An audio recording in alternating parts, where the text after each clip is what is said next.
নমস্কার, বইয়ের বাক্সর নতুন একটি উপস্থাপনায় স্বাগত। আজকে আমি গিয়েছিলাম পুরুলিয়া লিটল ম্যাগাজিন মেলায়। এই মেলাটি 22 ডিসেম্বর 2023 থেকে 24 ডিসেম্বর 2023 পর্যন্ত চলবে। এটি হচ্ছে হরিপদ সাহিত্য মন্দির চত্বরে বেলা 2টা থেকে রাত্রি 8টা পর্যন্ত।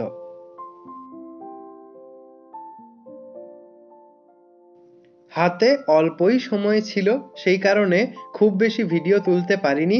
তাও যা যা বই আমি ঘেঁটেছি, উল্টে পাল্টে দেখেছি, সেইগুলো সবগুলোই আমি আপনাদেরকে ভিডিওতে দেখানোর চেষ্টা করেছি।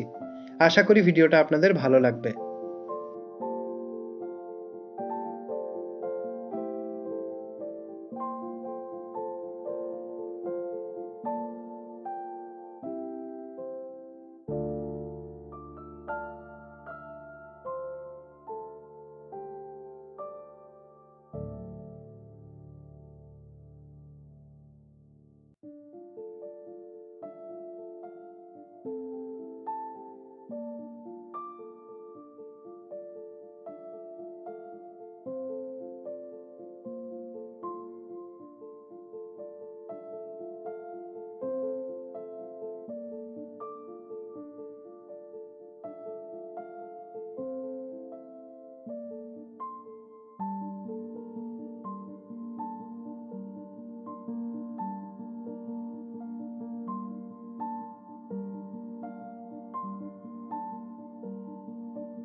মেলা থেকে সম্বিত বসুর গদ্য লেখার সংকলন নাটমন্দির থেকে প্রকাশিত এই গদ্যলেন বইটি সংগ্রহ করে আনলাম।